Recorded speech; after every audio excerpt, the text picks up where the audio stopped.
संसद का मॉनसून सत्र लगातार हंगामे की भेंट चढ़ता जा रहा है।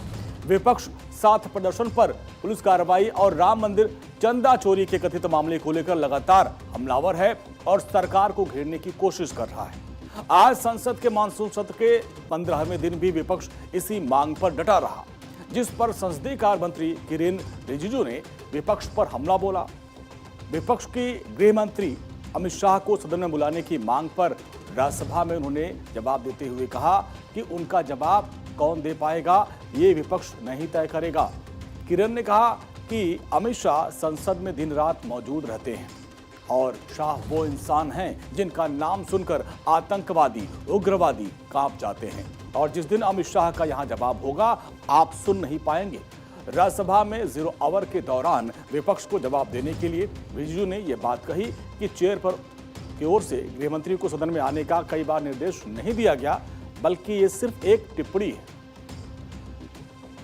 सर, आज भी सवेरे से ये लोग होम मिनिस्टर साहब का नाम ले लेके ये नारा लगा रहे हैं। मैं एक बात बहुत क्लियर करना चाहता हूँ, ये लोग हंगामा करके गायब हो जाते हैं। होम मिनिस्टर अमित शाह जी सुबह सुबह पार्लियामेंट में आते हैं और देर रात को ही वापस आते हैं। दिन भर वो पार्लियामेंट में ही रहते हैं। ये नारा लगाने का जो तरीका है वो गलत है। और मैं दूसरी बात बताना चाहता हूँ, होम मिनिस्टर अमित शाह वो इंसान है जिसका नाम सुन करके सारे आतंकवादी, उग्रवादी कांप उठते हैं। जिस दिन यहाँ चर्चा शुरू होगी, गृह मंत्री अमित शाह का जब यहाँ जवाब होगा, आप लोग सुन नहीं पाएगा। आप लोग क्या होम मिनिस्टर का नाम लेते हो? नीट पेपर लीक और राम मंदिर चढ़ावा चोरी के मुद्दे पर विपक्ष के विरोध के चलते संसद के दोनों सदनों की कार्यवाही सोमवार तक के लिए स्थगित कर दी गई। संसद में संग्राम जारी है और ये फिलहाल रुकता तो नजर नहीं आ रहा और वजह साफ है। केंद्र सरकार अब अगले हफ्ते संसद में FCRA बिल लाने की तैयारी में है और जिसको लेकर कांग्रेस और बीजेपी दोनों ने कमर कस ली है। कांग्रेस इसको लेकर पहले भी व्हिप जारी कर चुकी है, अब बीजेपी ने भी इसको लेकर व्हिप जारी कर दिया है। 11, 12 और 13 अगस्त के लिए बीजेपी की तरफ से व्हिप जारी किया गया, जिसमें संसद में मौजूद रहने के बीजेपी के सांसदों को निर्देश दिया गया है। बीजेपी पर सीमन बिल लाने से पहले विपक्षी दलों को भी साधने में कुछ जुटी हुई है। हालांकि कांग्रेस के सांसद केशव वेणुगोपाल ने साफ कर दिया कि कांग्रेस FCRA बिल का जोरदार विरोध करेगी। अब आपको बताते हैं कि FCRA का मतलब क्या है, ये बिल क्या है, जरा आप समझिए। फॉरेन कंट्रीब्यूशन रेगुलेशन एक्ट, जिसका मतलब ये है कि विदेश से मिलने वाले जो पैसे हैं उस पर नियंत्रण करना, विदेशी फंड के इस्तेमाल पर नजर रखना। भारत में किसी भी NGO, स्कूल, अस्पताल या किसी भी व्यक्ति को अगर विदेश से चंदा मिलता है तो सरकार इस कानून के जरिए उस पर नजर रखेगी। सरकार का मकसद है कि विदेश से आने वाला पैसा देश की भलाई, समाज की सेवा जैसे पढ़ाई, इलाज में ही लगना चाहिए। उस पैसे का दुरुपयोग देश के खिलाफ नहीं होना चाहिए, राजनीति बदलने या किसी गलत काम के लिए नहीं होना चाहिए। कुल मिलाकर FCRA बिल का सीधा सा मतलब है विदेश फंड के लिए सरकारी कानून।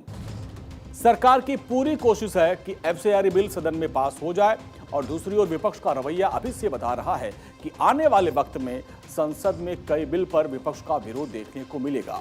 सरकार की तरफ से भी बैठकों का दौर जारी है। इसी कड़ी में संसदीय कार्य मंत्री किरेन रिजिजू ने गृह मंत्री अमित शाह से मुलाकात भी की है। एक तरफ संसद में जोरदार हंगामा और दूसरी ओर प्रधानमंत्री नरेंद्र मोदी ने आज NDA में शामिल नए सांसदों के साथ सुबह नाश्ते पर उनसे मुलाकात की और संसदीय बहस में सक्रिय रूप से भाग लेने का आग्रह किया। सूत्रों के मुताबिक संसद को लोकतंत्र का सर्वोच्च मंदिर बताते हुए प्रधानमंत्री नरेंद्र मोदी ने संसद में विपक्ष के हंगामे पर चिंता व्यक्त की और कहा कि हंगामे के चलते नए सांसदों को सदन में बोलने का मौका नहीं मिल रहा है। इसके अलावा प्रधानमंत्री नरेंद्र मोदी ने सांसदों से संसद के इतिहास को पढ़ने, सीखने और समझने को कहा। PM ने कहा कि संसद के ऐतिहासिक सामग्री का पूरा खजाना मौजूद है, इसका उपयोग सदन में बहस के लिए, तैयारी के लिए आप लोग करें। सांसद अपने अपने राज्यों के विकास के लिए काम करें और जिससे देश आगे बढ़ेगा। इस ब्रेकफास्ट मीटिंग में लगभग 45 सांसद मौजूद थे, जिसमें शिवसेना के साथ national citizens party of India यानी NCPI के 20 और NCP अजीत पवार गुट के 2 सांसद मौजूद थे। PM मोदी ने टीएमसी के बागी और शिवसेना उद्धव गुट के 6 सांसद जो कि हाल ही में एकनाथ शिंदे की शिवसेना में शामिल हुए, उनको भी आश्वासन दिया कि वो उनके साथ हैं और उन्हें चिंता करने की कोई बात नहीं है।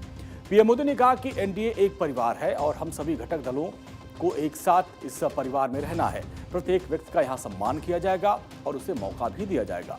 पीएम ने साफ साफ कहा कि मैं एनडीए के किसी एक घटक दल के साथ नहीं बल्कि हर सांसद के साथ हूं। मैं एनडीए के हर एक सांसद के साथ खड़ा हूं। आपको किसी भी बात को लेकर चिंता करने की जरूरत नहीं है। तो कुल मिलाकर अगर देखा जाए तो प्रधानमंत्री नरेंद्र मोदी ने अपने विश्वास से हर सांसद में जोश भरने का काम किया है।